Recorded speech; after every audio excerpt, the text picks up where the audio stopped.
तुमने 800 रुपए खर्च किए और रास्ते की दुकान से समय को कंट्रोल करने वाला एक कंपास खरीद लिया। सोचा था कि अब किस्मत चमक जाएगी, पर किससे पता था कि ये कमाल का सामान टूटा फूटा है और इसे ठीक करने के लिए समय की जरूरत है। सबसे खराब बात ये थी कि तुम बहुत कंगाल हो। ये कंपास तुम्हें आने वाला समय दिखा सकता है, यहाँ तक कि दूसरों से समय का सौदा करके उम्र बढ़ा सकता है। तुमने सोचा था कि तुम हमेशा के लिए अमर हो जाओगे, पर इस सौदे के लिए सामने वाले की हाँ होना जरूरी है। अपनी जान कौन बेचेगा जब तक कि पैसा अच्छा ना मिले। लेकिन तुमने अपने पूरे पास देखा, बैंक में सिर्फ 20,000 थे। इसके लिए तुमने ऑनलाइन लोन लेने का सोचा, पर फोन खोला तो देखा कि अलग अलग एप्स पर ज्यादा से ज्यादा 20,000 की ही लिमिट थी। यहाँ तक कि कुछ एप्स ने रिस्क ज्यादा होने की बात कह दी। तुम परेशान होकर लेट गए। क्या ये कमाल का चांस ऐसे ही बेकार हो जाएगा? रुको, तभी तुम अचानक चौंके। जब आने वाला समय देख सकते हो तो आज रात का लॉटरी नंबर, ये सोचते ही तुम तुरंत बिस्तर से उठे और पास की लॉटरी दुकान की तरफ भागे। पर जैसे ही अंदर गए तुम वहीं रुक गए। लॉटरी दुकान की मालकिन वही थी, वही खूबसूरत युवती जिसे तुमने 1 महीने पहले पानी से बचाया था। उस समय तुम हीरो बनकर वहां से चले गए थे, सोचा नहीं था कि यहाँ फिर मिलेंगे। खूबसूरत मालकिन ने हल्के से कहा, हैंडसम भाई, लॉटरी लेनी है क्या? तुम उसका सुंदर चेहरा देखकर दिल की धड़कन संभाल नहीं पा रहे थे, पर तुमने तुरंत अपने मन को शांत किया। यह सब सोचने का समय नहीं है, पैसा कमाना असली काम है। इसलिए तुमने दीवार पर लगे चार्ट को देखा,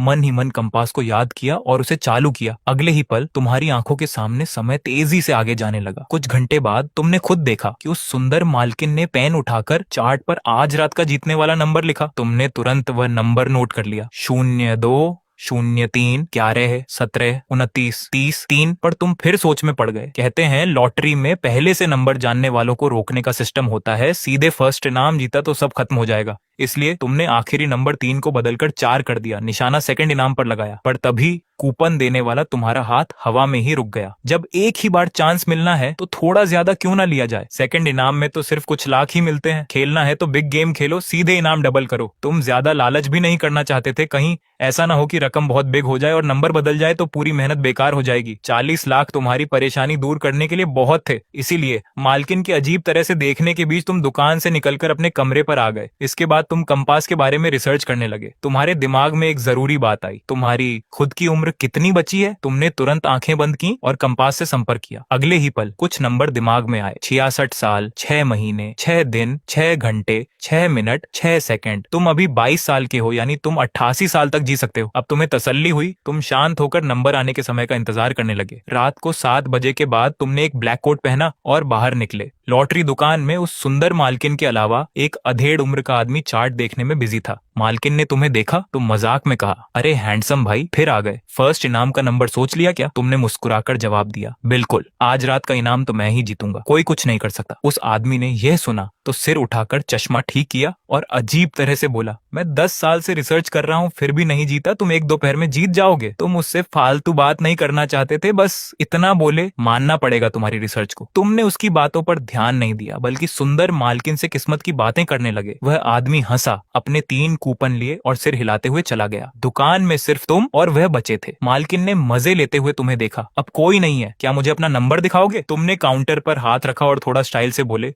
कहते हैं सुंदर महिलाओं में दिमाग नहीं होता, तुम्हें कैसे पता चला कि मैं उससे बात छुपा रहा था? सुंदर मालकिन तुम्हारी बात सुनकर थोड़ी शर्मा गई। उसने तुम्हें अजीब तरह से देखा और थोड़ा सीधा होकर बोली, फालतू बात मत करो, लेना है या नहीं? नहीं तो मैं मशीन बंद कर रही हूँ। लेना है, बिल्कुल लेना है। तुमने अपना नंबर वाला पेपर निकाला, पर मैं कोई छोटा बच्चा नहीं हूँ। तुमने मालकिन की तरफ देखकर अपनी आंख झपकाई। उसे हंसी भी आई और गुस्सा भी। अच्छा, तो तुम कितने साल के हो? तुमने अपना राइट हाथ निकाला, 5 उंगलियों को मिलाकर हिलाया। 7 इंच 02 नंबर। मशीन से पहला बॉल बाहर आया। तुमने आराम से एक संतरा मुंह में डाला। दूसरा बॉल 17, तीसरा बॉल 11, चौथा बॉल 03। सच में सारे नंबर मैच कर गए। तुम्हें पहले से ये पता था, तुमने जानबूझकर आखिरी नंबर बदला था ताकि फर्स्ट इनाम से बचकर सेकंड इनाम ले सको। अब आखिरी नंबर कुछ भी आए फर्क नहीं पड़ता। उसी समय दुकान की मालकिन मोंग टीवी स्क्रीन को ध्यान से देख रही थी। जब सारे नंबर आ गए तो वह हैरान रह गई। सब सही था। वह फालतू बातें करने वाला लड़का सच में सेकंड इनाम जीत गया था।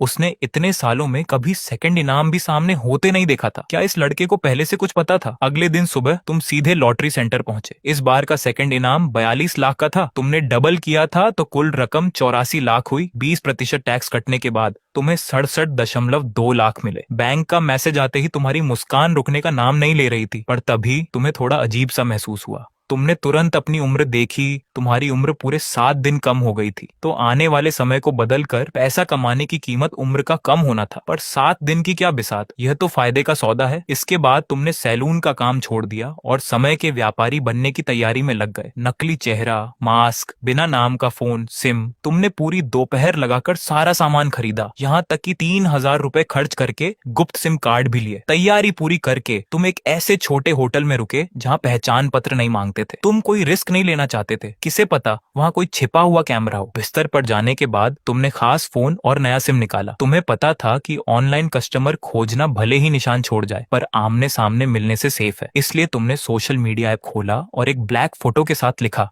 अगर आपकी उम्र के बदले पैसा मिले तो क्या आप तैयार हैं? नीचे छोटे अक्षरों में लिखा था, सिर्फ काम वाले ही आए, फालतू लोग कमेंट ना करें। कोई लोकेशन नहीं दी, बस अपने शहर के लोगों के लिए चालू किया। पोस्ट करके तुमने फोन एक तरफ रख दिया। 1 घंटे बाद फोन देखा तो बहुत सारे मैसेज आ चुके थे। कमेंट बॉक्स में कई बातें थी। तुमने तेजी से देखा, ज्यादातर लोग मजाक कर रहे थे, ये कौन सा नया फ्रॉड है, मैं अपने बॉस की उम्र बदलने को तैयार हूँ। तभी 2 कमेंट्स देखकर तुम रुक गए। क्या ये सच में हो सकता है? मेरी मम्मी के ऑपरेशन के लिए 40 लाख चाहिए, कैसे होगा, रेट क्या है? तुमने तुरंत जवाब नहीं दिया, बल्कि दोनों के प्रोफाइल चेक किए। पहला एक 20 साल का लड़का था जिसके प्रोफाइल पर हॉस्पिटल के वीडियो थे। दूसरा एक 30 साल का आदमी था जो कोई काम नहीं करता था। बहुत बढ़िया, कस्टमर मिल गए। तुमने दोनों को अलग से मैसेज भेजा। इस समय हॉस्पिटल में अमित फीस के 40 लाख के बोझ से परेशान था। उसने सब रिश्तेदारों और ऐप से पैसे मांगे थे, पर थोड़े भी इकट्ठे नहीं हुए। जब वह निराश था तभी फोन बजा। मैसेज आया था, बात पढ़ ली है, समय मिल सकता है, पैसा मिल सकता है, आज रात 2:30 बजे रिवर पार्क में मिलो। अमित हैरान हुआ, ये तो वही वीडियो था जिस पर उसने कमेंट किया था। सच में जवाब आ गया। क्या सच में उम्र के बदले पैसा मिलता है? दूसरी तरफ शराब पी रहे विकास को भी यही मैसेज मिला। उसका नशा तुरंत उतर गया। तुमने मैसेज भेजकर होटल में इंतजार किया। जल्दी ही अमित का जवाब आया। उसकी बातों में आखिरी उम्मीद का दर्द था। क्या ये सच है? मुझे 40 लाख चाहिए, मैं किसी भी शर्त के लिए तैयार हूँ, मैं जरूर आऊंगा। तुमने सीधे जगह का नाम लिखा, रिवर पार्क का नॉर्थ गेट, नदी के पास तीसरी बेंच, इंतजार रहेगा। इसके बाद दूसरे कस्टमर विकास का जवाब भी आया। उसे शक था, आधी रात को भाई, ये सच है या मजाक, कहीं कोई गलत इरादा तो नहीं है? तुम्हारा चेहरा तना। तुमने लिखा, भरोसा है तो आओ, नहीं तो मत आओ, समय निकलने पर मौका नहीं मिलेगा। कुछ देर बाद वह मान गया। तुमने उसे पार्क के साउथ हिस्से की दूसरी बेंच पर बुलाया। रात को 2 बजे तुम बिस्तर से उठे। किसी को शक न हो इसलिए तुमने खुद से कहा, बहुत भूख लगी है, बाहर कुछ खाने जाता हूँ। इसके बाद तुम होटल से निकले। तुम एक अंधेरी गली में गए और अपना हुलिया बदल लिया। नकली चेहरा, ब्लैक कोट, नकली बाल, ऊंचे जूते। तुरंत तुम एक युवा से अधेड़ उम्र के इंसान बन गए। तुमने अपने चलने का तरीका भी बदला ताकि पुलिस का सिस्टम तुम्हें पहचान न पाए। आधे घंटे बाद तुम पार्क पहुंचे। समय 2:30 बजने में 2 मिनट था। तुमने 2 फाइट मास्क निकाले और पहन लिए। इस लुक के साथ तुम किसी गेम के कैरेक्टर जैसे लग रहे थे। पार्क के नॉर्थ गेट पर अमित बेंच पर बैठा सोच रहा था कि उसका मजाक बना है। जब वह खुद पर हंस रहा था तभी पीछे से एक भारी आवाज आई, तुम ही मुझसे सौदा करना चाहते थे। अमित चौंक गया।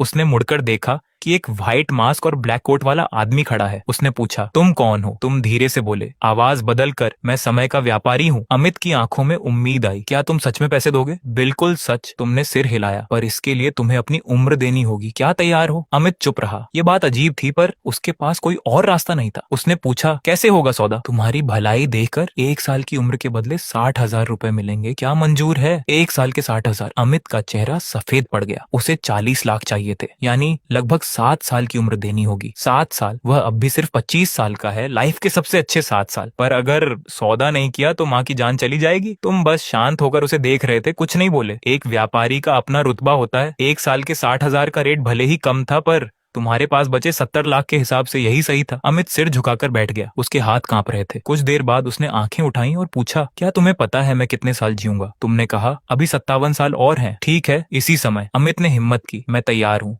7 साल के बदले मुझे 42 लाख चाहिए, अभी करो, बस मेरी माँ ठीक हो जाए। तुमने कहा, अपना हाथ आगे करो। अमित ने कांपता हुआ राइट हाथ आगे किया। तुमने ब्लैक ग्लव्स वाला हाथ उसके हाथ के ऊपर रखा। मन में सोचा और कंपास चालू हो गया। अमित ने देखा कि उसके हाथ से कुछ व्हाइट लाइट निकली और तुम्हारे अंदर चली गई। तुरंत उसका शरीर भारी हो गया, सर चकराने लगा। पूरे 7 साल की उम्र निकाल ली गई। हो गया? अमित ने सिर हिलाया और पूछा, पैसे कहाँ हैं? तुमने अपना राइट हाथ हवा में लहराया। पैसों के 42 बंडल जमीन पर आ गए। अमित इस जादुई सीन को देखकर हैरान रह गया। उसका दिमाग सन्न था। हवा से सामान निकालना उसकी समझ से बाहर था। यह मास्क वाला आदमी इंसान है या कोई शक्ति? तुम्हें उसका रिएक्शन अच्छा लगा, यही तुम चाहते थे। तुमने एक बैग उसकी तरफ बढ़ाया और शांत आवाज में कहा, 7 साल की उम्र के बदले 42 लाख गिन लो।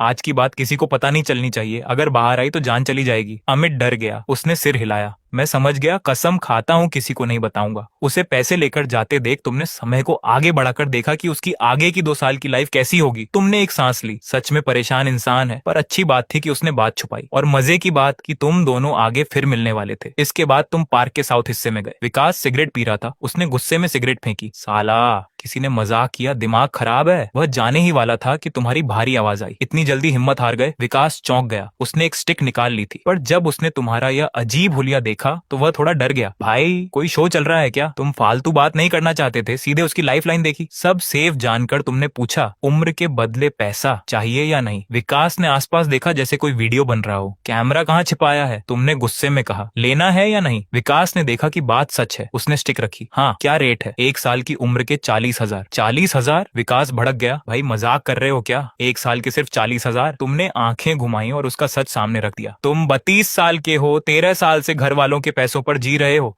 एक पैसा पास नहीं है, ऊपर से 90,000 का कर्ज है। तुम्हें लगता है तुम्हारी 1 साल की कीमत 40,000 से ज्यादा है? विकास को मिर्ची लगी। वह चिल्लाया, तुमने मेरे बारे में पता लगाया? तुम्हारे पास ऐसा क्या है जिसके लिए पता लगाऊं? 1 साल के 40,000 मंजूर है? विकास का चेहरा खराब हुआ, पर पैसे की बात सुनकर वह मान गया। ठीक है, मंजूर है। कितने साल का करना है? 5 साल कैसा रहेगा? ठीक है, हाथ आगे करो। काम पूरा हुआ और विकास की 5 साल की उम्र निकल गई। वह तुरंत बेंच पर गिर गया। उसके सिर पर कुछ सफेद बाल आ गए थे। पैसा? मेरा पैसा कहाँ है? उसकी आवाज बहुत कमजोर थी। तुमने हाथ हिलाया। 20 लाख कैश और एक बैग उसके सामने फेंक दिया। 5 साल की उम्र के 20 लाख गिन लो। विकास पागलों की तरह पैसे समेटने लगा। होश आने पर वह खड़ा हुआ और तुम्हें सम्मान से देखने लगा। भाई तुम बहुत कमाल के हो। तुम्हारा नाम क्या है? आगे भी काम पड़े तो कैसे? सौदा खत्म होते ही तुमने सामने वाले का आने वाला समय देखा तो तुम्हें एक ऐसा सच पता चला जो तुम्हें पूरी तरह बर्बाद कर सकता था। यह आदमी ठीक 7 महीने बाद सोशल मीडिया पर तुम्हारे समय के व्यापारी होने की बात सबको चिल्ला चिल्ला कर बता देगा। सिर्फ उसकी वजह से तुम पूरी तरह सबके सामने आ जाओगे और अनगिनत लोग तुम्हारी जान के पीछे पड़ जाएंगे। तुम्हारा मन किया कि उसी समय इस बेकार इंसान को खत्म कर दो, पर तुम्हारे दिमाग ने कहा कि ऐसा करने से तुम और भी जल्दी पकड़े जाओगे। इसलिए तुमने ठंडी आवाज में एक बात कही, आज रात की बात हमेशा के लिए मन में दबा लेना,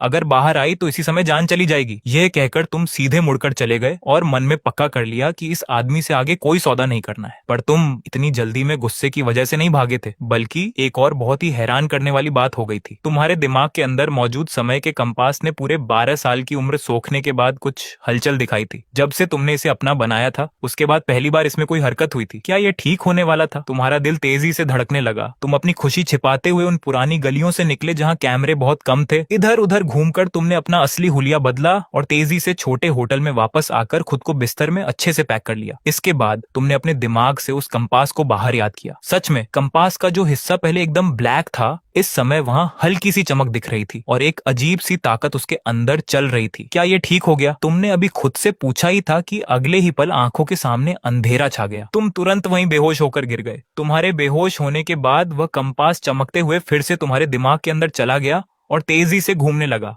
उसमें से अनगिनत चमकते हुए कण बाहर निकले और तुम्हारे शरीर के एक एक हिस्से मांस और खून में मिल गए। अगले दिन दोपहर को तुम्हारी आंख खुली। तुम्हें रात का वह अजीब सीन याद आया और तुम झटके से बिस्तर से उठे। इसके बाद तुम्हें अपने शरीर में एक बहुत बिग बदलाव महसूस हुआ। अरे सब कुछ इतना साफ कैसे दिख रहा है? तुम हैरान रह गए कि ये दुनिया पहले से बहुत ज्यादा साफ दिख रही थी। याद रहे, तुम्हें पहले 300 से ज्यादा नंबर का चश्मा लगता था और आंखों में परेशानी थी, पर इस समय सब ठीक हो चुका था। इसके लिए तुमने पहले चश्मा भी बनवाया था, पर अब तुम कमरे के कोने कोने को देख रहे थे जो चश्मा लगाने से भी ज्यादा साफ था। क्या समय के कंपास ने ठीक होते समय मेरे शरीर को पहले से बहुत बेहतर बना दिया है? तुमने अपने हाथ पैर हिलाए। शरीर बहुत हल्का और फुर्तीला लग रहा था। दिमाग भी एकदम फ्रेश था, यहाँ तक कि रात की पूरी थकावट गायब हो चुकी थी। ये सच में एक अनोखी खुशी थी। पर तभी तुम्हारे दिमाग में एक बहुत जरूरी बात आई। हाँ, जो 12 साल का समय सौदे में मिला था उसमें से कंपास ने कितना इस्तेमाल किया? तुमने तुरंत अपने दिमाग के अंदर कंपास को देखा, पर अगले ही पल तुम्हारा चेहरा उतर गया। तेरी तो इसने पूरे 10 साल इस्तेमाल कर लिए और मेरे लिए सिर्फ 2 साल छोड़े। इतनी मेहनत से जो 12 साल कमाए थे, एक बार सोने के बाद उसका सिर्फ छोटा सा हिस्सा बचा। तुम खुद से बोले, तुम्हारा ये टैक्स वसूलने का तरीका ऐसा है कि मुफ्त में भी कोई तुम्हें ना ले। फालतू बातें छोड़कर तुमने जल्दी से अपना सामान समेटा। अब वापस जाने का समय था। उसी समय शहर के हॉस्पिटल में ऑपरेशन रूम के बाहर लंबी गैलरी में दवाइयों की तेज खुशबू आ रही थी। वहाँ रेड कलर की ऑपरेशन चालू है वाली लाइट जल रही थी। अमित दीवार से सटकर खड़ा था, बिना आंख झपकाए उस गेट को देख रहा था। समय का एक एक सेकंड बहुत लंबा लग रहा था। वह न तो बैठ पा रहा था और न ही घूम पा रहा था, बस सीधा खड़ा था, जैसे अपनी नजर से उस रेड लाइट को ही पार कर देगा। कल रात उसने अपनी 7 साल की उम्र देकर गेट के अंदर चल रहे इस बिग चांस पर दांव लगाया था। शरीर से ताकत निकलने की कमजोरी अभी गई नहीं थी, पर उसे इस बात का कोई गम नहीं था। उसके होंठ बिना आवाज के बार बार एक ही बात बोल रहे थे, मम्मी आपको ठीक होना ही होगा। न जाने कितना समय बीता, वह ऑपरेशन चालू है वाली लाइट अचानक एक आवाज के साथ बंद हो गई। अमित का पूरा शरीर कांप उठा। वह 2 कदम आगे बढ़ा, पर फिर वहीं रुक गया। ऑपरेशन रूम का मेन गेट धीरे से खुला। पहले बिना किसी भाव के नर्स बाहर आई, फिर एक असिस्टेंट डॉक्टर आया जिसकी नजरें झुकी थीं। आखिर में मेन डॉक्टर बाहर आया। उसने अपना मास्क हटाया। अमित बाबू, हमने पूरी कोशिश की। ये कुछ शब्द अमित के दिमाग पर बिजली की तरह गिरे। उसके मन का जो भरोसा था वह एक पल में टूट गया। डॉक्टर आगे समझा रहा था, तुम्हारी माँ के दिमाग की नस बहुत समय से दबी थी, अंदर का नुकसान ठीक नहीं हो सकता, साथ ही उन्हें पहले से भी कई बीमारियां थी। डॉक्टर की आगे की बात अमित को बिल्कुल सुनाई नहीं दी। वह न तो रोया और न ही चिल्लाया, बस उसकी आंखों की चमक हमेशा के लिए चली गई। डॉक्टर और नर्स को ऐसी मौत देखने की आदत थी। उन्होंने एक दूसरे को देखा और एक सांस ली। अमित बाबू, खुद को संभालो। और दूसरी तरफ लॉटरी की दुकान में मोंग यू अपना चेहरा हाथ पर टिकाए गेट के बाहर लगे पटाखों को देख रही थी। उसे बहुत गुस्सा आ रहा था। वह लड़का भी ना 2 दिन हो गए पर अभी तक नहीं आया। दुकान से सच में 1 सेकंड इनाम निकला था, पर जीतने वाला इंसान गायब हो गया था। अब वह इस बात का प्रचार कैसे करे? पर तभी मोंग यू की आंखें चमक उठी। एक जाना पहचाना इंसान गेट के सामने से निकला। वह तुम ही थे। वह तुरंत उठी, अपने सैंडल की आवाज के साथ दुकान से बाहर भागी और तुम्हें देखकर जोर से चिल्लाई, ओए लड़के। इस आवाज से रास्ते पर चल रहे लोग मुड़कर देखने लगे। तुम्हारे कदम रुके, तुम धीरे से मुड़े तो देखा कि वह सुंदर मालकिन गुस्से में तुम्हारी तरफ आ रही थी। तुम मुस्कुराए, सुंदर मालकिन मुझे क्यों बुला रही हो? कहीं मेरी याद तो नहीं आ रही थी? तुम्हारी याद आए मेरे दुश्मन को। मोंग यू तुम्हारे सामने आकर रुक गई, दोनों हाथ कमर पर रखे और अपना सुंदर चेहरा ऊपर करके तुम्हें देखने लगी। मानना पड़ेगा तुम्हें, इतना बिग इनाम जीता और 2 दिन तक सामने नहीं आए। पहले तो कहा था कि मेरी दुकान पर आते रहोगे। उसकी यह बात सुनते ही रास्ते के लोगों का ध्यान तुम्हारी तरफ और बढ़ गया। तुम मन ही मन हंसे, पर चेहरे पर वही मजाकिया मुस्कान लाते हुए उसके पास गए। उस दिन कहा तो था तुम्हारी दुकान पर जरूर आऊंगा, इतनी जल्दी क्या है? तुम्हारा चेहरा अचानक पास आते ही मोंग यू थोड़ा असहज हो गई। उसके गालों पर थोड़ी लाली आ गई, पर तभी उसने देखा कि आसपास बहुत से लोग इकट्ठे हो रहे हैं और देख रहे हैं। उसकी आंखें चमक उठी। उसने एक झटके में तुम्हारा हाथ पकड़ा और बिना कुछ सुने तुम्हें दुकान के अंदर खींचने लगी। आज का दिन सबसे अच्छा है, अभी चलो, सब लोगों को दिखने दो कि मेरी दुकान से सच में बहुत बिग इनाम निकला है। आज तुम्हें यहाँ रुकना ही होगा। तुमने कोई ताकत नहीं लगाई और न ही उसे रोका। कहीं ऐसा ना हो कि उसे चोट लग जाए, क्योंकि वापस आते समय तुम्हें पता चला था कि तुम्हारी ताकत पहले से बहुत ज्यादा बढ़ चुकी है। और स्टेशन के टॉयलेट में तुम्हें एक और बहुत बिग बात पता चली थी। पहले जो तुमने खुद को 7 इंच का होने की हवाई बात कही थी, तुम्हें पता था वह बस पुरुषों के बीच का मजाक था। पर किसे पता था कि अब जो बात कही थी वह सच में सच हो चुकी थी। पर तुम्हारी सोच अभी ज्यादा आगे नहीं गई थी कि उस सुंदर मालकिन ने तुम्हें दुकान के गेट पर ला खड़ा किया। रास्ते के लोगों ने जब इनाम जीतने वाले को देखा तो सब अपना फोन निकालकर फोटो और वीडियो बनाने लगे। तुम थोड़ा असहज हुए, चेहरे पर एक बनावटी मुस्कान लाए। सुंदर मालकिन, ये ठीक नहीं लग रहा। तुम्हें कुछ बोलना थोड़ी है, तुम बस यहाँ खड़े रहो और मुझे पटाखे चलाते हुए देखो। मोंग यू ने ये कहा और तुरंत वहाँ इकट्ठी हुई बहुत बिग भीड़ से जोर से चिल्लाकर कहा, ए आस पड़ोस के भाइयों और बहनों,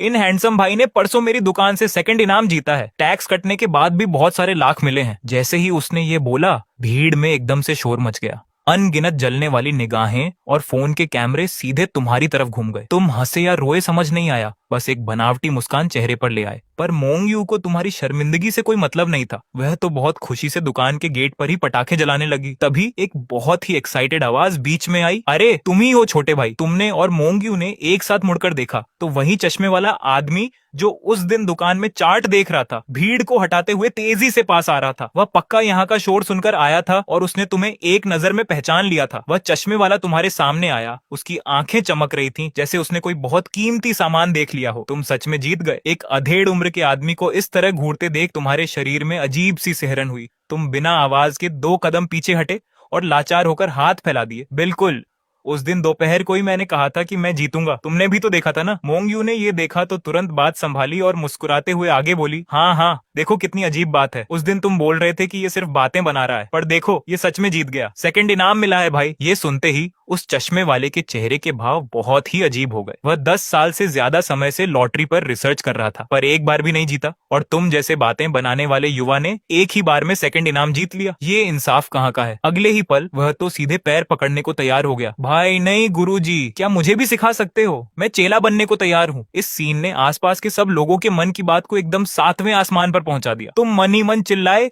पर चेहरे पर वही नॉर्मल मुस्कान रखते हुए बोले, भाई क्या गुरु और चेला लगा रखा है, मेरी तो बस किस्मत अच्छी थी जो तुक्का लग गया। उस दिन कई बातें तो बस ऐसे ही थी, तुम सीरियस मत हो। तुक्के से कोई सेकंड इनाम जीतता है क्या। चश्मे वाले को बिल्कुल यकीन नहीं हुआ। वह और पूछना चाहता था, पर तुम अब एक शब्द भी नहीं बोलना चाहते थे। तुमने उस आदमी को धक्का देते हुए भीड़ की तरफ कर दिया और ठंडी आवाज में बोले, मुझे नहीं आता, मैं नहीं सिखा सकता और नहीं तुम्हारा गुरु बन सकता हूँ। तुम्हारे ऐसा करने पर वह आदमी भी होश में आया। उसका चेहरा रेड हो गया और वह चुपचाप भीड़ में छिपकर भाग गया। पर मोंगयू ने अपनी आंखें घुमाई, मौका देखकर फिर से बोलना शुरू किया, सुनो सब लोग, इसे कहते हैं असली किस्मत जिसे कोई नहीं रोक सकता। आप सब आगे से मेरी दुकान पर आते रहिए ताकि हमारे इस इनाम जीतने वाले भाई की अच्छी किस्मत का थोड़ा हिस्सा आपको भी मिल सके। उसने बात करते करते बहुत ही फुर्ती से सबसे बिग पटाखों की लड़ी में आग लगा दी। धड़ाधड़ धड़ाधड़ पटाखे हवा में ऊपर जाकर जोर से फटने लगे। भीड़ से आवाजें आने लगी। तुमने अपना हाथ चेहरे के सामने किया और उससे पूछा, सुनो मालकिन, इस पूरे मार्केट वाले एरिया में ऐसे पटाखे चलाना, तुम्हें पुलिस के केस का डर नहीं है क्या। मोंगयू बहुत ही प्यारी मुस्कान के साथ मुस्कुराई। उसने तुम्हें देखकर आंख झपकाई और बिना आवाज के अपने होठों से कहा, तुम्हारी बहन की पहचान है, ऊपर तक, डरने की बात नहीं है। तेरी तो। जैसे ही आखिरी पटाखा हवा में खत्म हुआ,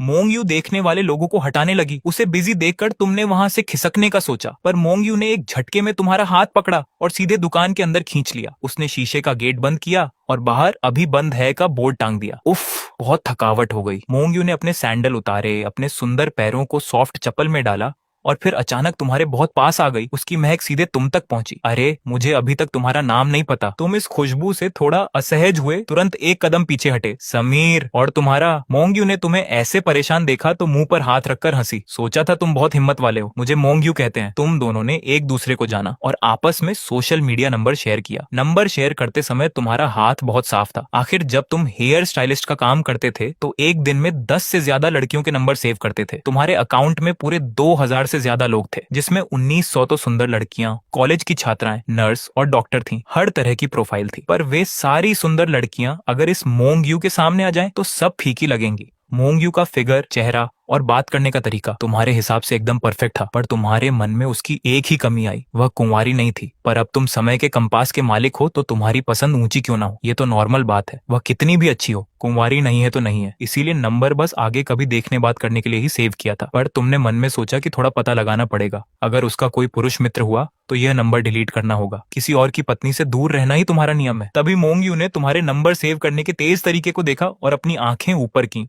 हाथ तो बहुत सफाई से चलता है। पहले भी बहुत सी लड़कियों के नंबर सेव किए हैं क्या। तुमने फोन वापस जेब में रखा, चेहरे पर फिर से वही मजाकिया मुस्कान लाए और उसकी सुंदर काया को देखा। क्यों, तुम्हें जलन हो रही है क्या। हटो यहाँ से। किसे जलन होगी। मोंगयू ने तुम्हें आंखें दिखाई और काउंटर के नीचे से एक स्टूल निकाला। बैठो। तुम आराम से बैठ गए। तुम्हारी नजरें सीधे उसके चेहरे के सामने थी, यहाँ तक कि तुम्हें उसकी सुंदर गर्दन का हिस्सा साफ दिख रहा था। तुमने अपनी आंखें घुमाई और असलियत पता करने का सोचा। मालकिन, मैंने तुम्हारी दुकान का नाम भी बढ़ा दिया, नंबर भी शेयर कर लिया। अब सच में ऐसा तो नहीं है कि मुझे पूरा दिन यहीं बैठाए रखोगी। तुमने थोड़ा सा कहा, पर अपनी नजरें 2 सेकंड के लिए वहीं टिकाए रखी, फिर धीरे से आंखें ऊपर की। वैसे एक सुंदर स्त्री के साथ बैठना मुझे बहुत पसंद है, पर मुझे डर है कि कहीं तुम्हारे पति को बुरा ना लग जाए। जैसे ही ये बात पूरी हुई, मोंगयू तुरंत गुस्से में बोली, मेरा कोई पति नहीं है। तुम्हारे दिमाग में एक बहुत बिग सवाल आया। तुम्हें ऐसे हैरान देखकर मोंगयू कुछ कहना चाहती थी, पर बात आते आते रुक गई। जो भी हो, मेरा कोई पति नहीं है। तुम ज्यादा मत पूछो, वजह मैं नहीं बता सकती। वह जितना छुपा रही थी, तुम्हें उतनी ही ज्यादा उत्सुकता हो रही थी। तुम नहीं बताओगी तो मैं खुद देख लूंगा। अगले ही पल बिना कुछ सोचे तुमने सीधे समय के कंपास से संपर्क किया और मोंगयू की पुरानी लाइफ को देखना शुरू किया। 10 सेकंड के बाद तुम्हारी नाक में अचानक तेजी से गर्मी महसूस हुई और खून की 2 लाइनें नीचे बह निकली। मोंगयू सोच रही थी कि तुम चुप क्यों हो गए, पर पर जैसे ही उसने तुम्हारी नाक से खून बहते देखा वह डर गई और तुम्हें हिलाने लगी। ओए क्या हुआ तुम्हें? उसके हिलाने पर तुम होश में आए, पर इस समय मोंगयू को देखने का तुम्हारा नजरिया पूरी तरह बदल चुका था। अभी अभी तुमने उसकी बहुत ही अनोखी पर बहुत दुख से भरी पुरानी लाइफ देखी थी। मोंगयू असल में बहुत बिग घराने की छोटी बेटी थी, पर जब वह 12 साल की थी तब उसके परिवार पर एक रात में बहुत बिग आफत आई। सिर्फ वह और उसके भाई की 1 साल की बेटी ही बच पाए। कुछ साल बाद मोंगयू ने उस बच्ची को अच्छा माहौल देने के लिए अपने मौसा जी से कहकर उसे कागजात में अपनी बेटी बना लिया। असल में इसी पुरानी दुश्मनी का बदला लेने और उस बच्ची को पालने के चक्कर में मोंगयू ने खुद पर ध्यान नहीं दिया।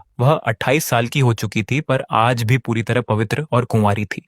और तुम्हारी नाक से जो खून आया था वह बस अचानक ये सब देखते हुए खुद को न संभाल पाने की वजह से था। कोई बात नहीं, थोड़ा गर्मी की वजह से है। तुम होश में आए, तेजी से हाथ हिलाया और नाक का खून साफ करने लगे, पर तुम्हारी नजरें अपने आप फिर से मोंगयू की तरफ चली गईं। लेकिन तुम्हारी नजरें अपने आप फिर से मोंगयू की तरफ चली गईं। बस इस बार तुम्हारी आंखों में वह मजाकिया अंदाज पूरी तरह गायब हो चुका था। यह तो बिल्कुल किसी कहानी की मैन हीरोइन जैसा प्रोफाइल है। तभी तो इसका बात करने का तरीका इतना अलग है और तभी ये पति के टॉपिक पर इतनी भड़क रही थी। तुमने उसे देखा, तुम्हारे मन में एक बात आ गई। इससे भी जरूरी बात ये थी कि तुम्हें पता चला कि वह शेयर मार्केट में पैसे लगाने की बहुत पुरानी खिलाड़ी है। यह बात आगे चलकर बहुत काम आने वाली है। तुमने एक लंबी सांस ली, खुद को शांत किया और फिर उसका नाम लेकर बोले, मोंगयू, अब कोई और बात बची है क्या? अगर कुछ नहीं है तो मैं सच में जा रहा हूँ। 2 दिन बाद फिर तुमसे मिलने आऊंगा। मोंगयू ने जब सुना कि तुम सीधे उसका नाम ले रहे हो तो उसने तुम्हें आंखें दिखाई। ओए लड़के, अब मालकिन बोलना क्यों बंद कर दिया? पर न जाने क्यों वह मुंह से भले ही गुस्सा कर रही थी, पर उसके मन में अंदर ही अंदर थोड़ी खुशी हो रही थी। तभी उसने बात बदली। तुम्हें रोकने की 2 वजह हैं। पहला, वह इनाम वाला कूपन मुझे दे दो, मैं उसे दुकान में चिपकाकर प्रचार करूंगी। तुमने अपना हाथ जेब में डाला और सीधे अपने जादुई स्पेस से वह रेड स्टैंप लगा हुआ कूपन बाहर निकाला। लो, ये लो। मोंगयू ने कूपन लिया, पर उसकी नजरें तुम पर ही टिकी थी। दूसरा, मुझे यह बताओ, उस दिन दोपहर को तुम्हें इतना पक्का कैसे पता था कि तुम जीतोगे? क्या तुम्हें पहले से कुछ पता था? तुम थोड़ा पीछे हुए और बात घुमाने लगे। कहाँ तो था, बस मन में आया और किस्मत का खेल था। सब नसीब की बात है। मोंगयू ने देखा कि तुम अभी भी सच छुपा रहे हो, तो उसने अचानक तुम्हारा हाथ पकड़ा और उसे हिलाने लगी। उसकी आवाज एकदम सॉफ्ट और प्यारी हो गई। समीर, मुझे बता दो ना प्लीज। उसकी इस प्यारी सी आवाज ने एक पल में तुम्हें पिघला दिया। अच्छा, बस करो, हाथ मत हिलाओ, बताता हूँ। तुमने अपना राइट हाथ मुंह के पास किया, एक बार खांसा और अपना चेहरा एकदम ज्ञानी जैसा बना लिया। खांखार मोंगयू, इस समय तुम्हारे सामने जो खड़ा है वह गुप्त ज्ञान की 19वीं पीढ़ी का अकेला वारिस समीर है। हाँ, यही वह परफेक्ट प्लान था जो तुमने सोचा था। अपनी उम्र देकर उन बड़े लोगों से सीधे सौदा करना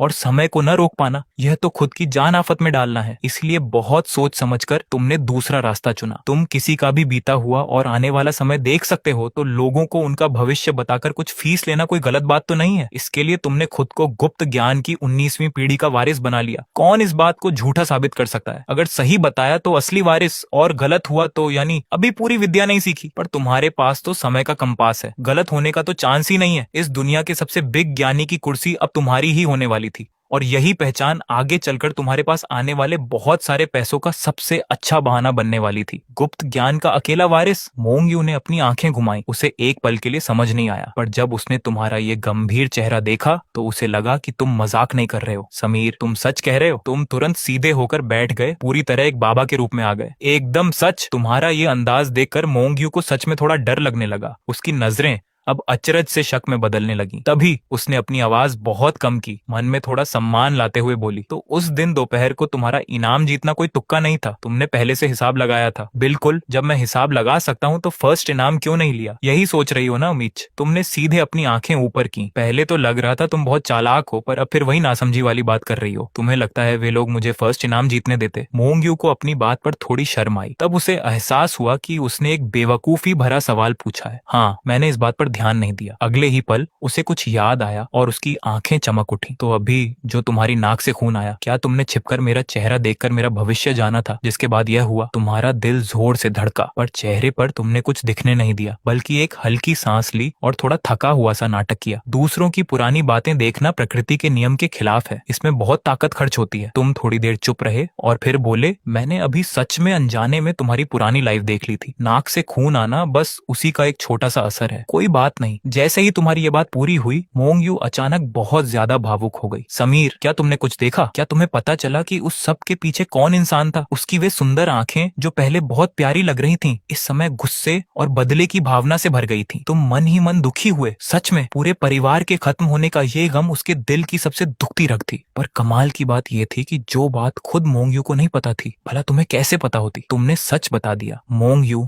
अभी मेरी विद्या उतनी ऊंची नहीं है, मैं उस पीछे वाले इंसान का पता नहीं लगा सकता। वैसे तो नियम ये कहता है कि ऐसी दुश्मनी वाली महिला से दूर रहना चाहिए ताकि खुद पर कोई आफत ना आए। पर तुमने सामने खड़ी मोंग यू को देखा, उसकी उस हिम्मती बहन के बारे में सोचा और उसके भाई की उस बेहद सुंदर बेटी को याद किया, तो तुम्हें साफ हो गया कि यह रिश्ता 99% तुम्हारे साथ ही जुड़ने वाला है। वैसे भी तुम्हारे पास इतनी बिग जादुई चीज है, तो तुम इन मामूली इंसानों से डरोगे क्या? ये तो मजाक की बात होगी। पर मोंग यू को तुम्हारी इस ताकत का बिल्कुल पता नहीं था। वह उस पुराने बुरे सपने से पूरे 16 साल से परेशान थी। जब भी तेज बारिश और बिजली चमकती थी तो वह सो भी नहीं पाती थी। उसने उल्टा तुम्हें ही समझाया, समीर तुम इस सब में मत पड़ो, उन लोगों की ताकत और पहुंच बहुत बिग है, तुम उनका सामना नहीं कर पाओगे। यह बात उसने बिल्कुल सच्चे दिल से कही थी। पर इससे पहले कि तुम कुछ बोलते, वह सीधे मेज पर सिर रखकर जोर जोर से रोने लगी। अपने पास उस रोती हुई सुंदर महिला का चेहरा देखकर तुमने लाचार होकर अपना हाथ आगे बढ़ाया और प्यार से उसकी पीठ को थपथपाने लगे। वहां से निकलते समय मोंग यू ने अपने आंसू साफ किए। अचानक सिर उठाकर तुम्हें देखा। समीर, 1 महीने पहले क्या तुम उस झील के पास गए थे? क्या तुमने वहां किसी इंसान को बचाया था? तुम्हारे बढ़ते हुए कदम एक पल के लिए रुके, पर तुमने मुड़कर नहीं देखा। पहचान लिया ना, सच में मैं ही था। अगले दिन अपने इस नए काम के लिए तुम सीधे एक हार्डवेयर की दुकान पर गए और स्टील का एक लंबा पाइप पसंद किया। इस पाइप की मोटाई और लंबाई एकदम परफेक्ट थी। यही तुम्हारी दुकान के बोर्ड के लिए काम आने वाला था। दुकान के मालिक ने जब तुम्हें पाइप उठाए देखा तो सीधे दाम बताया, 26 रुपए। तुम्हारे पुराने गरीब स्वभाव ने तुरंत काम किया और तुमने बिना सोचे दाम कम कराया। तेरी तो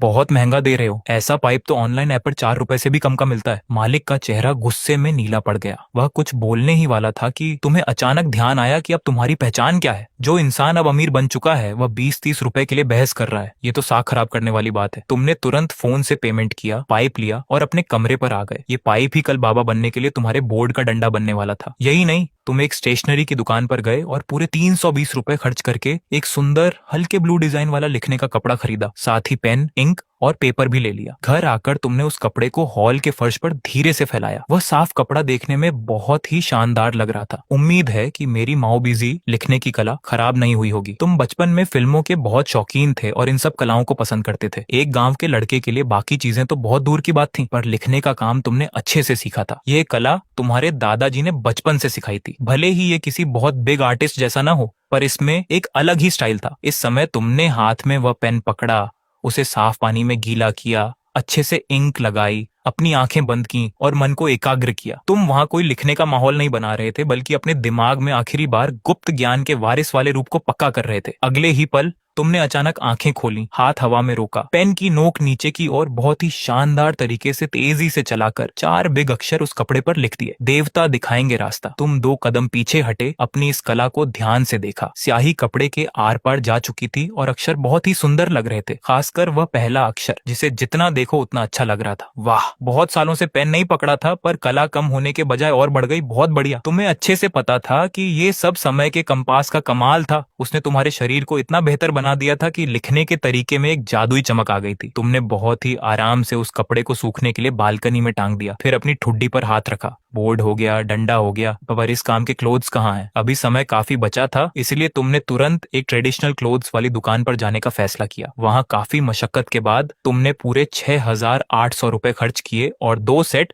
हल्के ब्लू कलर के ढीले ढाले ट्रेडिशनल कुर्ते पायजामे ले लिए। दुकान वाले ने साथ में एक व्हाइट बांस का पंखा भी गिफ्ट में दे दिया। इसके बाद तुम बिना रुके सीधे पुरानी चीजों के मार्केट गए और वहां से भविष्य बताने के लिए इस्तेमाल होने वाला एक काला कछुए का कवच और 6 बहुत पुराने सिक्के खरीद लिए। आखिरकार सब सेट हो गया। कल सुबह दुकान लगानी है। जब रात बहुत ज्यादा हो गई तब तुम बहुत सारे बिग थैले लेकर अपने कमरे पर वापस आए। लाइट के उजाले में तुमने उस ब्लू कुर्ते को ध्यान से देखा। बहुत ही शानदार सिल्क का था और छूने में बहुत सॉफ्ट लग रहा था। यह लाइट ब्लू कलर देखने में एकदम शांत और दुनिया से अलग लग रहा था। फिर तुमने वह काला कछुए का कवच और 6 सिक्के निकाले। ये कवच सच में पुराने समय से भविष्य देखने का एक साधन था। इसके किनारों पर बने 24 हिस्से साल के 24 मौसमों को दिखाते थे और इसके बीचों बीच बने 3 अनोखे उभारों का तो अलग ही महत्व था। कछुए के बीच के वे 3 उभार सीधे आकाश, धरती और इंसान को दिखाते थे। आसपास के 10 हिस्से 10 खास तत्वों को और नीचे के 12 हिस्से 12 समय चक्रों को बताते थे। पर तुमने यह कछुए का कवच और सिक्के सिर्फ इसलिए लिए थे ताकि लोगों को देखने में असली लगे और उनका भरोसा बढ़े। तुम्हारा भविष्य बताने का असली सीक्रेट तो समय का कंपास ही था। अगले दिन सुबह तुम आराम से सोकर उठे। कल रात मोंग यू ने तुम्हें सच में बहुत परेशान कर दिया था। 1 घंटे से ज्यादा वीडियो कॉल पर बात हुई और मैसेज पर 2 घंटे चैट हुई। तुम्हारा मन किया कि उसे एक बार सुना दो, पर जैसे ही तुम्हें उसकी दुख भरी पुरानी लाइफ याद आई, तुम्हारी कही जाने वाली बात मुंह में ही रह गई। उफ, सच में बहुत खराब किस्मत थी उसकी। तुम मजे से उठे, आईने के सामने बहुत देर तक खुद को सेट किया और आखिरकार कल वाले नए क्लोथ्स पहन ली। तेरी तो कितना हैंडसम लग रहा हूँ।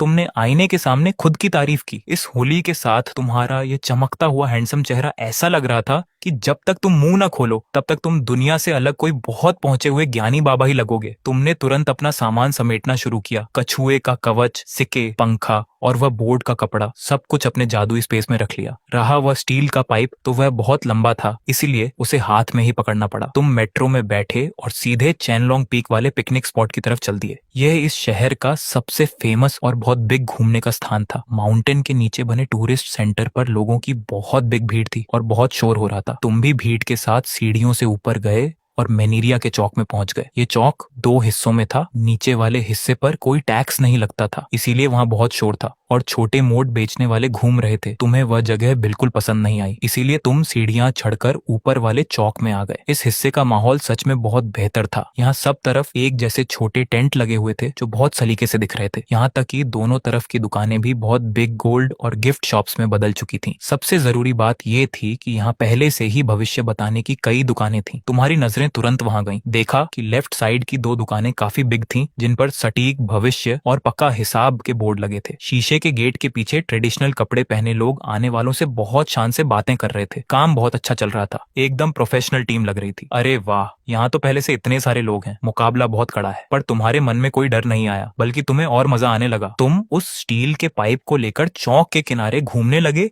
और जल्दी ही तुमने एक जगह पसंद कर ली। इस जगह के राइट साइड में फूलों की क्यारी थी और लेफ्ट साइड में पुरानी किताबों की एक दुकान थी, जिसका मालिक 30 साल के आसपास का एक सीधा साधा आदमी लग रहा था। बस यही जगह सही है। तुम तुरंत वहां के ऑफिस में गए और जब तुमने पूछताछ की तो पता चला कि इस 3 मीटर की छोटी जगह का एक दिन का किराया पूरे 150 रुपए था, यानी महीने का 4500 रुपए। ये कीमत तो कुछ पक्की दुकानों के किराए से भी ज्यादा थी, पर तुम्हें खुद पर पूरा भरोसा था। तुमने बिना कुछ सोचे सीधे 1 महीने का पैसा दे दिया और साथ में 2000 रुपए सिक्योरिटी भी जमा करा दी। इसके तुरंत बाद तुम्हें एक नई मेज, एक आरामदायक बिग कुर्सी और एक नॉर्मल स्टूल मिल गया। तुमने जैसे ही इन सब चीजों को अच्छे से सेट किया, अगले ही पल तुमने अपने कुर्ते से जादू की तरह वह कपड़ा निकाला और उसे 2 मीटर ऊंचे पाइप पर बांध दिया। उस कपड़े पर लिखे वे 4 बिग अक्षर एक झंडे की तरह चमकने लगे और उस पूरे एरिया में सबसे ज्यादा दिखने वाली चीज बन गए। यहाँ तक कि पास की बड़ी दुकानों के बोर्ड भी उसके सामने फीके लग रहे थे। तभी पास की किताबों की दुकान वाले मालिक विकास ने अपनी किताब रखी और अचरज से पूछा, छोटे भाई, ये तुम्हारा हुलिया और ये बोर्ड देखकर लगता है कि तुम यहाँ लोगों का भविष्य देखने और चेहरा पढ़ने का काम करने वाले हो। तुम जोर से हंसे। बस खानदानी काम है भाई, पेट पालने के लिए कर रहा हूँ। यह कहते हुए तुमने कल रात को बनाया हुआ रेट कार्ड निकाला और मेज पर रख दिया। विकास ने बस थोड़ा सा सिर आगे बढ़ाकर उसे देखा और वह वहीं हैरान होकर जम गया। तेरी तो भाई, एक बार का 10,000 रुपए, तुम मजाक तो नहीं कर रहे? उसकी इस तेज आवाज ने आसपास घूम रहे टूरिस्ट्स का ध्यान तुरंत खींच लिया। जब उन सब ने तुम्हारी मेज पर रखी उस लकड़ी की पट्टी को देखा तो सबके चेहरे के भाव देखने लायक थे। उस लकड़ी पर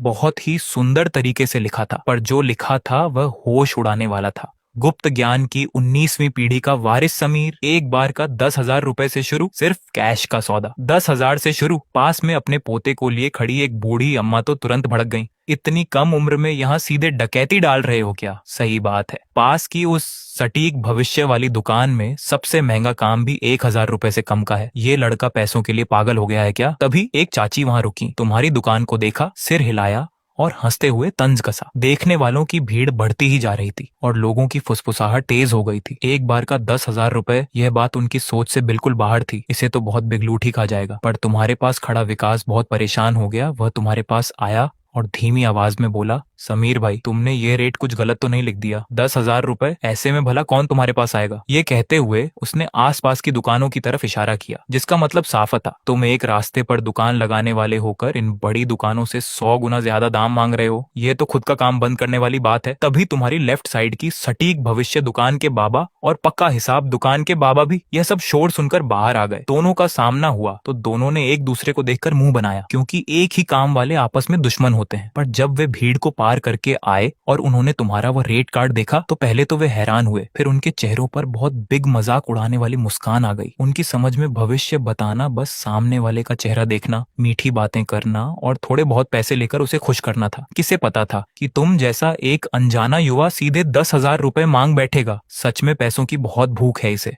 उस पहले बाबा ने अपनी कोहनी से दूसरे बाबा को इशारा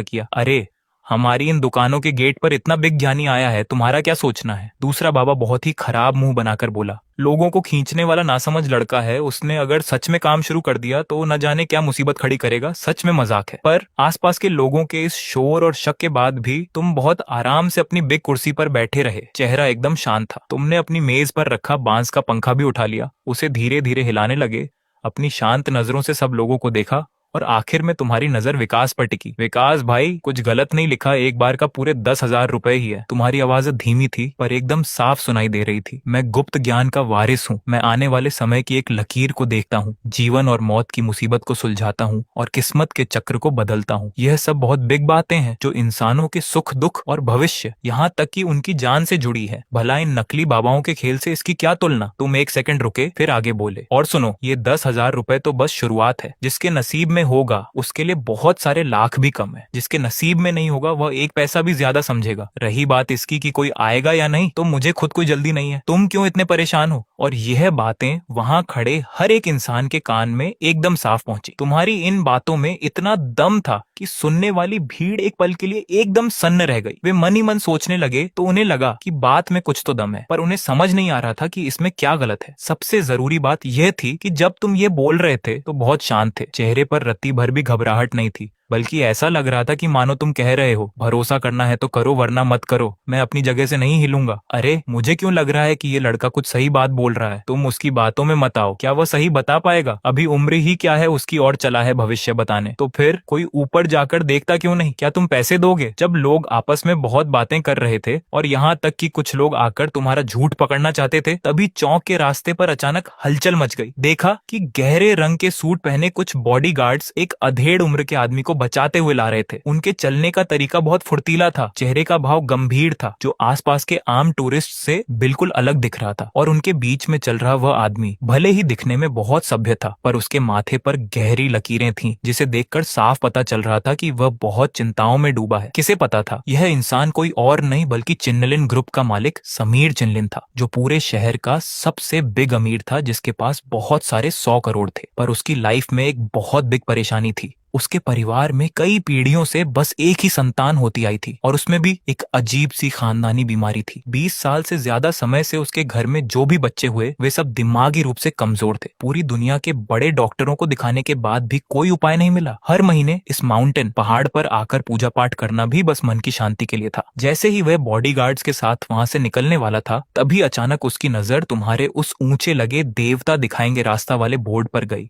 और वह अचानक रुक गया। उसने तुरंत अपने पास खड़े बॉडीगार्ड से धीमी आवाज में कहा, अमित, जाकर देखो वहां क्या बात है। अमित नाम का वह बॉडीगार्ड हाँ बोलकर तुरंत भीड़ की तरफ गया। लोगों से कुछ बातें पूछने के बाद वह बहुत तेजी से वापस आया, और फिर उसने बहुत ही धीमी आवाज में समीर चिन्नलिन को बताया, समीर सर, एक भविष्य बताने वाला युवा लड़का है, देखने में बस 20 साल के आसपास का लग रहा है। अमित की आवाज धीमी थी, पर एक एक शब्द समीर चिन्नलिन को साफ सुनाई दे रहा था। बातें बहुत बिग कर रहा है, खुद को गुप्त ज्ञान का वारिस बता रहा है। सबसे अजीब बात तो उसका रेट है, एक बार का 10,000 रुपए से शुरू है। आसपास के लोग कह रहे हैं कि वह पैसों के लिए पागल हो गया है। समीर चिनलिन के चेहरे पर एक अचरज का भाव आया। 10,000 रुपए से शुरू होने वाली इस फीस ने उस इंसान के मन में, जो अब इन सब बातों पर भरोसा करना छोड़ चुका था, थोड़ी सी उत्सुकता जगा दी। उसने शांति से कहा, बातें तो बहुत बिग हैं उसकी, चलो चलकर देखते हैं। यह कहते ही वह सच में अपनी दिशा बदलकर सीधे तुम्हारी दुकान की तरफ आने लगा। उसके बॉडीगार्ड्स भी तुरंत उसके पीछे चल दिए। भीड़ ने जब यह नजारा देखा तो अपने आप एक रास्ता छोड़ दिया। ठीक उसी समय भीड़ में से किसी ने उसे पहचान लिया। यह तो समीर चिनलिन है, चिनलिन ग्रुप के समीर सर। ओ मेरे भाई, शहर का सबसे बिग अमीर भी यह नजारा देखने आया है। पर समीर चिनलिन ने आसपास के लोगों की बातों पर कोई ध्यान नहीं दिया। वह सीधे तुम्हारी मेज के सामने आकर रुक गया। उसकी नजरों ने पहले उस 10,000 से शुरू वाले रेट कार्ड को देखा, फिर धीरे धीरे अपनी आंखें ऊपर की और तुम्हारे चेहरे पर टिका दी। जब दोनों की नजरें आपस में मिली तो उसके मन में अजीब सी हलचल और तेज होने लगी। पर तुम बहुत ही आराम से अपना पंखा बंद किया। चेहरे पर न कोई डर था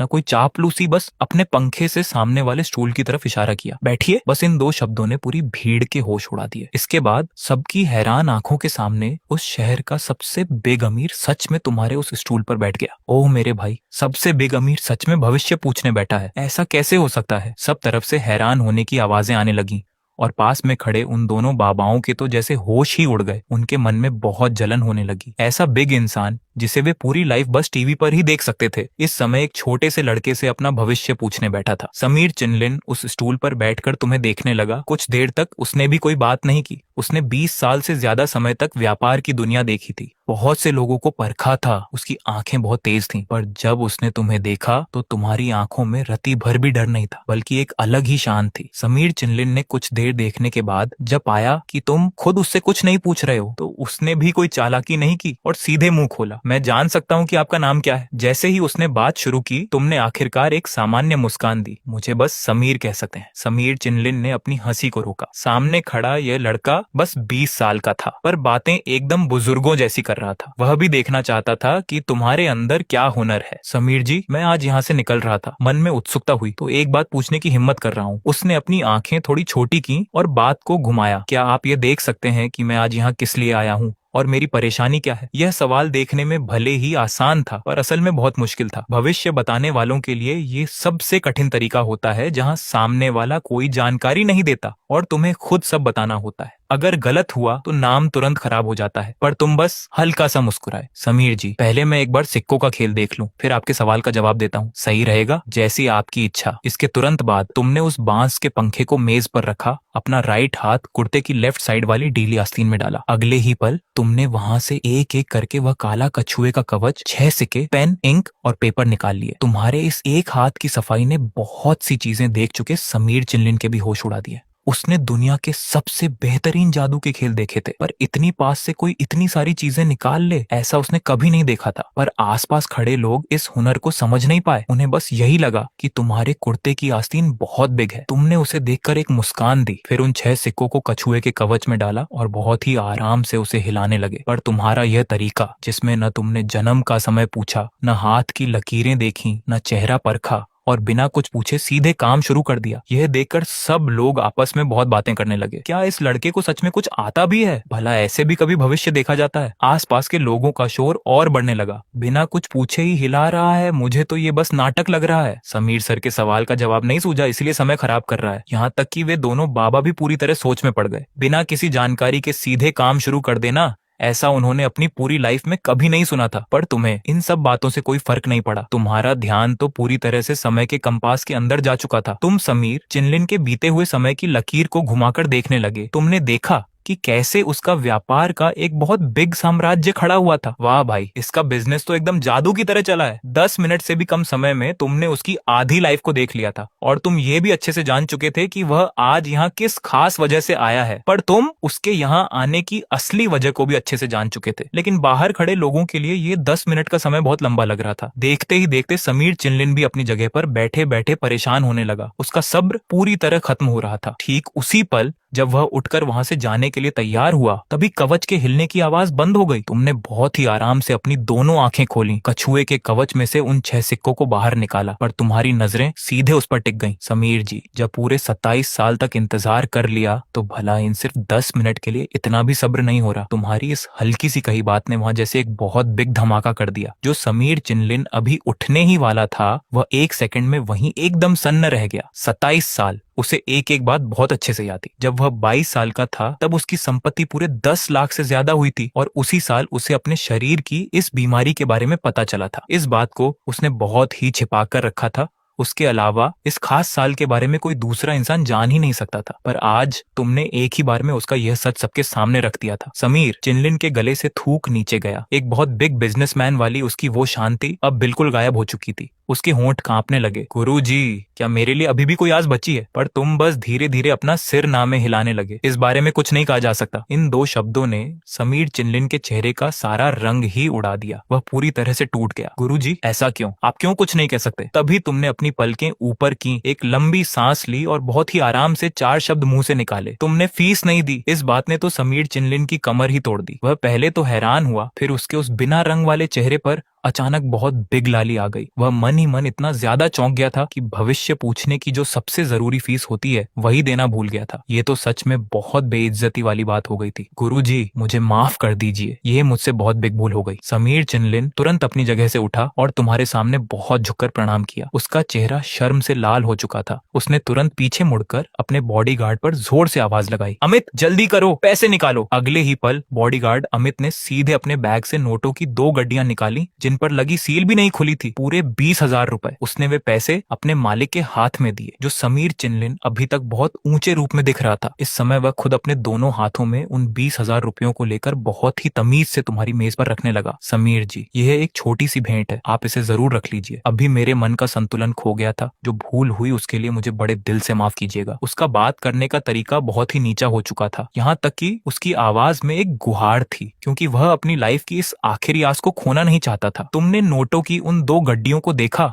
बस अपना सिर थोड़ा सा हिलाया। ये 20,000 रुपए तो सिर्फ तुम्हारे उस सवाल की फीस है जो तुमने मुझसे अभी पूछा था। इसके बाद मैं जो भी जवाब दूंगा उसकी फीस अलग से लगेगी, समझ गए ना? समीर चिनलिन ने तुरंत अपना सिर हिलाया और कहा कि वह समझ गया है। पर यह नजारा देखकर आसपास तमाशा देख रहे लोगों की आंखें तो एकदम लाल हो गईं। तेरी तो भाई, 20,000 रुपए, बस एक बात बोलने के इतने सारे पैसे, ये कमाई तो बहुत ही आसान है भाई। बहुत सारी आंखें मेज पर रखे उन नोटों को बिना पलक झपकाए देख रही थी। वे सब बहुत ही जलन और चाहत के साथ तुम्हारी तरफ देख रहे थे, जो वहां बहुत ही शांत बैठे थे। भीड़ में खड़ा पानी ढोने वाला एक आदमी तो पूरी तरह हैरान रह गया। वह पूरे दिन में 4 बार पानी ढोता है, इतनी मेहनत के बाद बस 500 रुपए कमा पाता है, और तुमने बस एक बात कहकर उसकी पूरी लाइफ की कमाई एक पल में हासिल कर ली थी। पास खड़े उन दोनों बाबाओं की आंखें तो एकदम फटी की फटी रह गईं। उनके मुंह से लार टपकने ही वाली थी। वे पूरे महीने में जितना कमाते थे वह तुम्हारी इस एक बात की कमाई के एक छोटे से हिस्से के बराबर भी नहीं था। इस बहुत बिग अंतर ने उनके दिल को बहुत ठेस पहुंचाई। और तुम्हारी लेफ्ट साइड में खड़ा विकास तो पूरी तरह से सुन्न हो चुका था। उसने अपनी पूरी लाइफ में कभी ऐसा नहीं देखा था कि कोई बस एक बात कहकर पूरे 20,000 रुपए कमा ले। ठीक इसी समय बिजनेस की दुनिया का वह बहुत बिग खिलाड़ी समीर चिनलिन इस समय एक नासमझ बच्चे की तरह दिख रहा था। जब उसने देखा कि तुमने अपनी हलचल बंद कर दी है तो वह बहुत ही एक्साइटेड होकर अपने हाथ आपस में रगड़ने लगा। समीर जी, क्या बात बनी? तुमने अपनी पलकें उठाई, एक शांत नजर उस पर डाली। हाँ, कुछ रास्ता दिखा है। इसके बाद तुमने बात को थोड़ा घुमाया। वैसे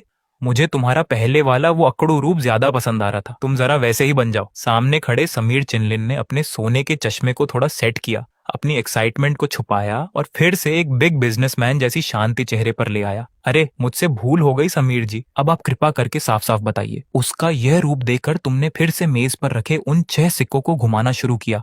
सिक्कों की इस लकीर से पता चलता है कि अगर मैं न भी होता तो आज से 13 साल बाद तुम्हें एक ऐसी स्त्री मिल जाती जिसकी बीमारी तुम्हारे शरीर के अनुकूल होती। तुम्हारी बात अभी पूरी भी नहीं हुई थी कि तुमने अचानक बात को बदला, पर अफसोस उस समय तुम्हारी उम्र पूरे 62 साल हो चुकी होगी। शरीर बहुत कमजोर हो चुका होगा। बहुत कोशिशों के बाद भी तुम्हारे घर कोई संतान नहीं होगी और आखिर में तुम इसी दुख के साथ इस दुनिया से चले जाओगे। समीर चिनलिन यह सुनते ही बहुत ज्यादा एक्साइटेड होकर अपनी जगह से खड़ा हो गया, पर वह जैसे ही कुछ बोलने वाला था तुमने अपना हाथ उठाकर उसे बीच में ही रोक दिया। एक और बात है, उस स्त्री में भी एक बहुत बिग कमी होगी। तुम्हारी इस बात ने जैसे एक बाल्टी बर्फीला पानी उसके ऊपर डाल दिया हो। समीर चिनलिन की सारी खुशी एक पल में गायब हो गई और बस एक बहुत ही ठंडी सी घबराहट बच गई। कमी? कैसी कमी? उसकी आवाज फिर से बहुत भारी हो गई। क्या सच में भगवान उसके इस चिनलिन परिवार का नाम हमेशा के लिए खत्म करना चाहता है? तुमने मेज पर अपनी उंगली से इशारा किया कि वह शांत रहे। यह कमी तुम्हें संतान मिलने के रास्ते में रुकावट नहीं बनेगी, पर अगर जानना चाहते हो कि वह कमी क्या है तो पूरे 50 लाख रुपए लगेंगे। ठीक है गुरुजी। समीर चिनलिन तो बहुत सारे 100 करोड़ का मालिक था, 50 लाख रुपए तो क्या, अगर 50 करोड़ रुपए भी होते तो भी वह सच जानने के लिए तैयार था। उसने तुरंत हाँ कहा और मुड़कर अपने दूसरे बॉडीगार्ड पर चिल्लाया, आनंद जल्दी जाओ, बैंक से कैश लेकर आओ।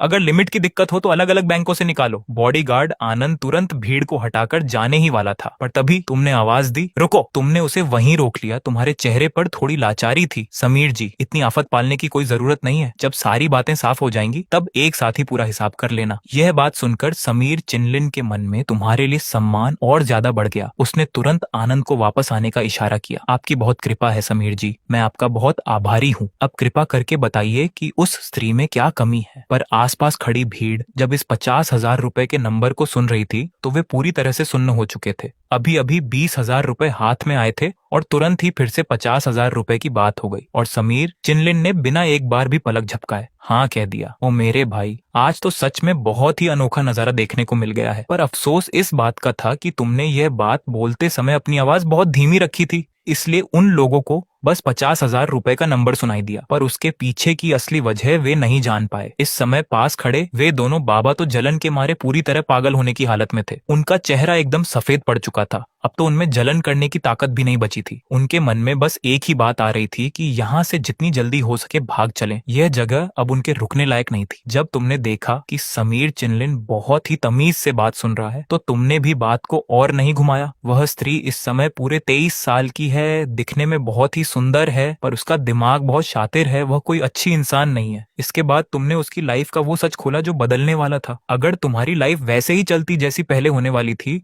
तो जब तुम 36 साल के होते तब वह तुम्हें मिलती। उस समय वह अपनी मीठी बातों से तुम्हें पूरी तरह अपने वश में कर लेती और बाद में जब उसे पता चलता कि वह मां नहीं बन सकती और बिजनेस का मालिक नहीं बन पाएगी तो वह इंटरनेट और कानून का सहारा लेकर तुम्हारी संपत्ति का एक बहुत बिग हिस्सा तुमसे छीन लेती। तुमने सीधे उसकी आंखों में देखा और एक एक शब्द साफ कहा, अगर आज के समय के हिसाब से कहें तो वह सिर्फ पैसों के पीछे भागने वाली एक मतलबी स्त्री है। समझ गए ना? पैसों के पीछे भागने वाली मतलबी स्त्री। समीर चिनलिन का चेहरा एकदम बदल गया, उसका गला सूखने लगा। गुरुजी, क्या आपको पूरा भरोसा है? वह सोच भी नहीं पा रहा था कि उसकी होने वाली संतान की माँ इतनी खराब इंसान होगी। उसका ऐसा उदास मुंह देखकर तुम हल्का सा मुस्कुराए। अब तुम्हें इतनी चिंता करने की कोई जरूरत नहीं है। जब तुम्हें पहले से ही पता चल गया है कि वह कैसी इंसान है तो क्या तुम फिर से वही गलती दोहराओगे? तुम्हारी इस एक बात ने समीर चिनलिन के दिमाग के सारे ताले खोल दिए। हाँ, यह तो बिल्कुल सही बात थी। उसने पूरे 13 साल पहले ही उसके असली स्वभाव के बारे में जान लिया था। यहाँ तक कि वह आगे क्या चाल चलने वाली है यह भी उसे पता चल चुका था। यह तो बिल्कुल ऐसा था जैसे उसे कोई जादुई शक्ति मिल गई हो। अगर इसके बाद भी वह किसी मतलबी स्त्री के जाल में फंस जाता तो इतने सालों तक बिजनेस की दुनिया में काम करना पूरी तरह बेकार था। यह सोचते ही वह बहुत राहत महसूस करने लगा। यह सोचते ही चिनलिन का मन एकदम पक्का हो गया और उसने मन ही मन सिर हिलाया। बहुत बहुत धन्यवाद गुरुजी आपके बताने के लिए, पर मैं ये जानना चाहता हूँ कि इस समय वह स्त्री कहाँ है और मैं उसे कैसे खोजूं? तुम्हारी जीभ पर एक मुस्कान आई और तुमने बहुत ही शांत रहकर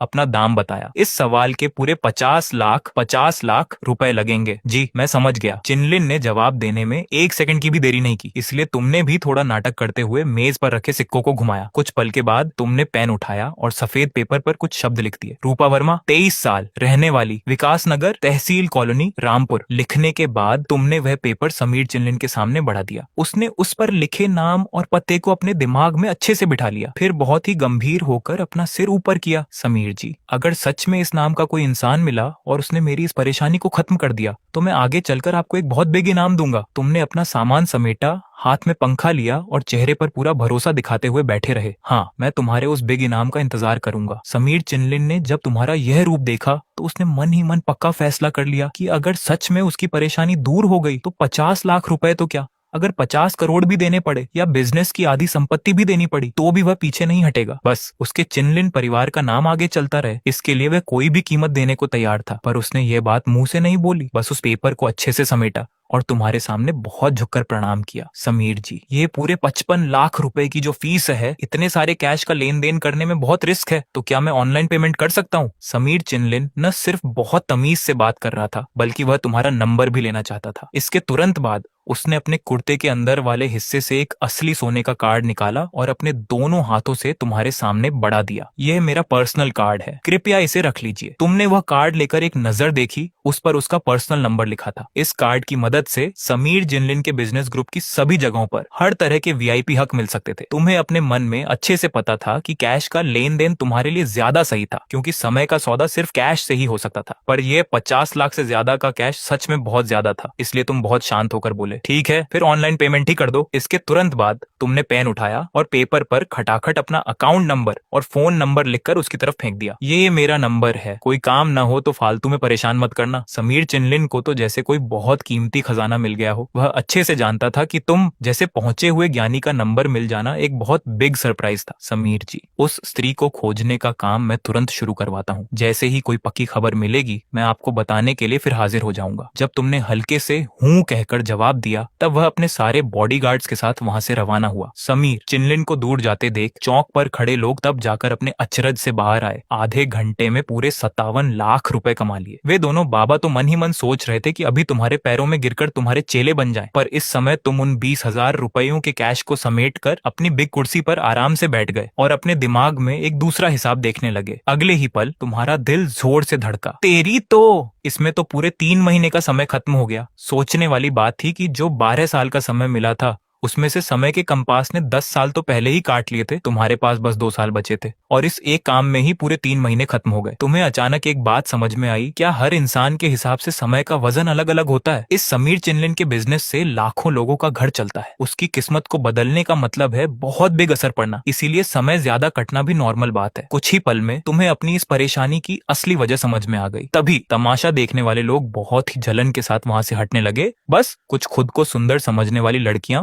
अभी भी तुम्हारी दुकान के पास उम्मीद लगाए खड़ी थी। ठीक उसी समय तुम्हारी मेज पर रखे फोन में एक आवाज आई। तुमने फोन उठाकर देखा तो स्क्रीन पर एक मैसेज आया हुआ था। समीर सर, दुकान के मैनेजर कह रहे हैं कि आपने काम छोड़ दिया है। क्या ये पिछली बार वाली बात की वजह से हुआ है? भेजने वाली नेहा, ये तुम्हारी पुरानी हेयर स्टाइल वाली दुकान की एक हेल्पर लड़की थी। तुमने मैसेज देखा तो तुम्हारे होठों पर अपने आप एक मुस्कान आ गई। मैसेज भेजने वाली नेहा दुकान में नई आई हेल्पर थी, जिसकी उम्र अभी बस 18 साल थी। दिखने में बहुत ही सुंदर और प्यारी थी। उसका फिगर भी बहुत अच्छा था, पर वह दिमाग से बहुत ही भोली और ना समझ थी। तुम सच कह सकते हो कि सिर धोने का एक आसान तरीका सिखाने में तुम्हें पूरे 3 हफ्ते का समय लगा था, तब जाकर वह सीख पाई थी। अगर कोई और होता तो तुम उसे बहुत पहले ही भगा चुके होते, पर नेहा के सामने तुम बहुत ही सब्र के साथ पेश आते थे। इसकी कोई और वजह नहीं थी, बस यही कि वह दिखने में बहुत सुंदर थी। इसी वजह से वह लड़की तुम्हारी हर बात मानती थी। तुम उसे थोड़ा डांट भी देते तो वह बस सिर नीचे करके बैठ जाती और थोड़ी देर बाद फिर से खुश होकर तुम्हारे पास आकर तुम्हारे कांधे दबाने लगती। यह लड़की अब ज्यादा देर बिना बात किए नहीं रह पाई। तुमने धीरे से खुद से कहा, पहले तो तुम उसे बस एक छोटी बहन जैसा समझते थे,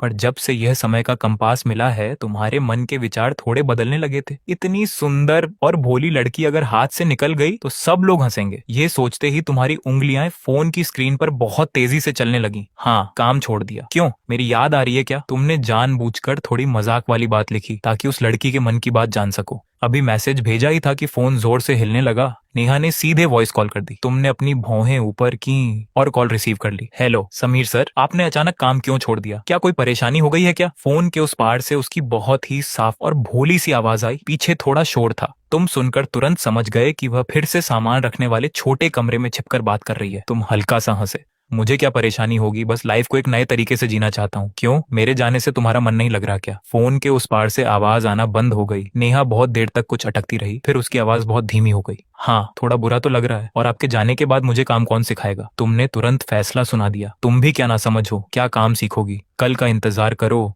मैं खुद दुकान पर आकर तुम्हें ले जाऊंगा। अब से तुम मेरी पर्सनल असिस्टेंट बन जाना, मैं तुम्हें सैलरी भी दूंगा। कैसा रहेगा? Personal assistant? नेहा सच में सोच में पड़ गई, पर तुमने उसे आगे कुछ पूछने का मौका ही नहीं दिया। चलो अब ज्यादा मत सोचो, कल दुकान पर आकर ही बात करेंगे। फोन रखने के बाद तुम मन ही मन उसके साथ आगे की लाइफ के सपने देखने लगे। पर तभी पास की किताबों की दुकान वाले विकास ने अचानक एक बात कही, जिसने तुम्हें सपनों से खींचकर असलियत में ला दिया। समीर भाई, नहीं समीर जी, क्या आप चला बनाते हैं? तुमने विकास को देखा, तुम्हें थोड़ा अचरज हुआ, पर फिर तुम समझ गए। ऐसा लगता था कि अभी जो नजारा हुआ था उसका इस सीधे साधा पड़ोसी पर बहुत ही बिग असर पड़ा था। तुमने मेज पर रखा अपना बांस का पंखा उठाया और बहुत ही आराम से उसे सीने के पास हिलाने लगे। मैं चेला नहीं बनाता। विकास के पास अब कहने को कुछ नहीं बचा था, पर तभी वहां से गुजरने वाले 3 टूरिस्ट्स तुम्हारी दुकान के सामने आकर रुक गए। उनमें से एक इंसान की नजर तुम्हारे उस बहुत साफ दिखने वाले देवता दिखाएंगे रास्ता वाले बोर्ड पर गई। वैसे भी तुम्हारा वह पाइप पूरे 2 मीटर से ज्यादा ऊंचा था। बोर्ड सफेद कपड़े पर ब्लू डिजाइन का था और उस पर बहुत ही सुंदर कला से लिखा था। उसे बिना देखे रहना बहुत मुश्किल था। किसे पता था? उनमें से एक इंसान ने जब मेज पर रखा 10,000 से शुरू वाला रेट कार्ड देखा तो वह वहीं हंसने लगा। तेरी तो भाई अमित, यहाँ आकर देखो, ये भविष्य बताने के पूरे 10,000 रुपए मांग रहा है। वह अमित नाम का लड़का जैसे ही पास आया और उसने रेट कार्ड देखा तो वह भी भड़क गया। ओह मेरे भाई, यह तो सीधे लूट मची है। आजकल के इन नकली बाबाओं की हिम्मत तो देखो कितनी बढ़ गई है। उनके साथ आई लड़की भी पास आई। रेट देखकर उसने भी अपना मुंह बनाया। रास्ते पर दुकान लगाकर बैठा है और पूरे 10,000 रुपए मांग रहा है। पैसों के लिए पागल हो चुका है यह इंसान। यह कहते हुए उसने तुरंत अपना फोन निकाला और उसका फोटो खींचकर इंटरनेट पर पोस्ट करने लगी, ताकि सब लोग देख सकें कि आजकल के ये नकली लोग कितने बेखौफ हो गए हैं। तुम उनकी इस बकवास को सुन रहे थे और तुम्हारी नजरें उन लोगों पर टिकी थीं, पर अगले ही पल तुम्हें एक बहुत ही अनोखी चीज दिखी। तुम इस समय किसी भी इंसान की बची हुई लाइफ का समय साफ देख सकते थे। आज सुबह से तुमने कम 500 से 1000 लोग देखे होंगे।